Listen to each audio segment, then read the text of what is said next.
संविधान के विभिन्न भाग देश की शासन व्यवस्था को समझने का आधार है और एग्जाम में इसकी जानकारी काफ़ी ज़रूरी हो जाती है। आज हम उन्हीं को देखेंगे।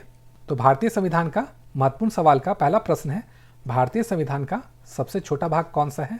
तो भारतीय संविधान का सबसे छोटा भाग जो है वो होता है भाग 4A। तो इसका उत्तर है ऑप्शन नंबर सी। आप ये ध्यान रखिएगा कि जो भाग 4A है उसमें सिर्फ एक अनुच्छेद है। अगला सवाल है, संविधान का कौन सा भाग नागरिक और राज्य के संबंध को सबसे अधिक प्रभावित करता है? तो संविधान का वह भाग जो नागरिक और राज्य के संबंध को सबसे अधिक प्रभावित करता है वो है भाग 3। तो इसका उत्तर हो जाएगा ऑप्शन नंबर बी, क्योंकि जो भाग 3 है जितने भी मौलिक अधिकार हैं वो दिए गए हैं। अगला सवाल है, भाग 3 और भाग 4 में मूलभूत अंतर क्या है? तो भाग 3 और भाग 4 में जो मूलभूत अंतर है वो होता है कि भाग 3 जो है वो परिवर्तनीय है और जो भाग 4 है वो अपरिवर्तनीय है। तो इसका उत्तर हो जाएगा ऑप्शन नंबर सी। अगला सवाल है, संविधान के किस अंग को आर्थिक लोकतंत्र की नींव कहा जाता है? मोस्ट इंपॉर्टेंट सवाल है।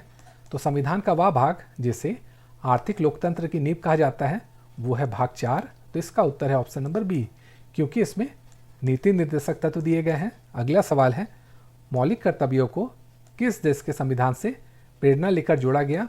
तो मौलिक कर्तव्यों को जिस देश से लेकर जोड़ा गया है वो है सोवियत संघ।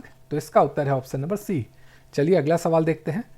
अगला सवाल शुरू करने से पहले आपसे अनुरोध रहेगा कि मेरा यूट्यूब में, फेसबुक में, अपना ट्यूब में और A2 प्ले में टोटल 4 चैनल हैं। 2 मैथ का है और 2 जीके के लिए है। मैथ का चैनल है उसका नाम है SSC एग्जाम प्रो और गणित का सागर, और जो जीके के लिए है उसका नाम है जीके एग्जाम मैराथन और MBA राहुल जीके GS। आप चारों चैनल को सब्सक्राइब या फॉलो कर सकते हैं। चलिए अगला सवाल देखते हैं। अगला सवाल है, संघ की कार्यपालिका का वास्तविक केंद्र किस भाग में निहित है? तो संघ की कार्यपालिका का वास्तविक केंद्र जो है वो निहित है भाग 5 में। तो इसका उत्तर है ऑप्शन नंबर सी। और भाग 5 में राष्ट्रपति, प्रधानमंत्री और मंत्रिपरिषद के बारे में दिया गया है। अगला सवाल है, राज्यपाल से संबंधित प्रावधान किस भाग में है? तो इसका आंसर आपको कमेंट करके बताना है। अगला सवाल है, भाग 6 को संविधान का सबसे विस्तृत भाग क्यों माना जाता है? तो भाग 6 को संविधान का सबसे विस्तृत भाग इसलिए माना जाता है क्योंकि इसमें सबसे अधिक अनुच्छेद होते हैं। तो इसका उत्तर है ऑप्शन नंबर सी। अगला सवाल है, केंद्र शासित प्रदेशों को पूर्ण राज्य जैसा दर्जा क्यों नहीं दिया गया? तो इसका कारण था वहाँ की प्रशासनिक सुविधा। तो इसका उत्तर हो जाएगा ऑप्शन नंबर बी। अगला सवाल है, भाग 9 और 9A संविधान में विकेंद्रीकरण को कैसे बढ़ाते हैं? तो ये बढ़ाते हैं स्थानीय स्वशासन के द्वारा। तो इसका उत्तर हो जाएगा ऑप्शन नंबर सी। अगला सवाल है, पंचायती राज व्यवस्था को संवैधानिक दर्जा देने का उद्देश्य क्या था?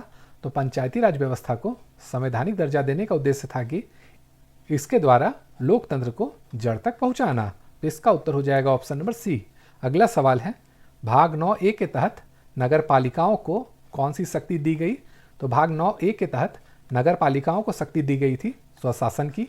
तो इसका उत्तर होगा ऑप्शन नंबर सी। अगला सवाल है, सहकारी समितियों को अलग भाग देने का मुख्य कारण क्या था? तो सहकारी समितियों को अलग भाग देने का मुख्य कारण था लोकतांत्रिक प्रबंधन। तो इसका उत्तर हो जाएगा ऑप्शन नंबर सी। अगला सवाल है, संघ राज्य संबंधों को भाग 11 में समाहित करने का उद्देश्य क्या है? तो संघ राज्य संबंधों को भाग 11 में समाहित करने का उद्देश्य है शक्तियों का स्पष्ट विभाजन करना। तो इसका उत्तर हो जाएगा ऑप्शन नंबर ए। अगला सवाल है, वित्तीय शक्तियों को अलग भाग 12 में क्यों रखा गया? तो वित्तीय शक्तियों को अलग भाग 12 में इसलिए रखा गया कि इससे संघीय संतुलन हो सके। तो इसका उत्तर हो जाएगा ऑप्शन नंबर सी। अगला सवाल है, भाग 13 भारत को एक आर्थिक इकाई कैसे बनाता है? तो ये बनाता है मुक्त व्यापार से। तो इसका उत्तर होगा ऑप्शन नंबर बी। अगला सवाल है, सिविल सेवाओं को संवैधानिक संरक्षण क्यों दिया गया? तो सिविल सेवाओं को संवैधानिक संरक्षण देने का उद्देश्य था निष्पक्ष प्रशासन करना। तो इसका उत्तर हो जाएगा ऑप्शन नंबर बी। अगला सवाल है, प्रशासनिक अधिकरण किस समस्या के समाधान हेतु बनाए गए? तो प्रशासनिक अधिकरण जो है वो बनाए गए थे सेवा विवाद समाधान हेतु। तो इसका उत्तर होगा ऑप्शन नंबर बी। अगला सवाल है, स्वतंत्र और निष्पक्ष चुनाव किस भाग का मूल उद्देश्य है? मोस्ट इंपॉर्टेंट क्वेश्चन है। तो स्वतंत्र और निष्पक्ष चुनाव जो है वो है भाग 15 का, तो इसका उत्तर है ऑप्शन नंबर बी। और जो भाग 15 है इसमें निर्वाचन आयोग के बारे में दिया गया है। अगला सवाल है, विशेष प्रतिनिधित्व का प्रावधान किस सामाजिक उद्देश्य से जुड़ा है? तो विशेष प्रतिनिधित्व का जो प्रावधान है वो जुड़ा हुआ है सामाजिक न्याय से, तो इसका उत्तर है ऑप्शन नंबर सी। और इसमें एससी और एसटी के लिए संरक्षण है। तो दोस्तों आज के लिए इतना ही। वीडियो अगर आपको पसंद आई है तो वीडियो को लाइक तथा शेयर जरूर कीजिएगा। Thank you.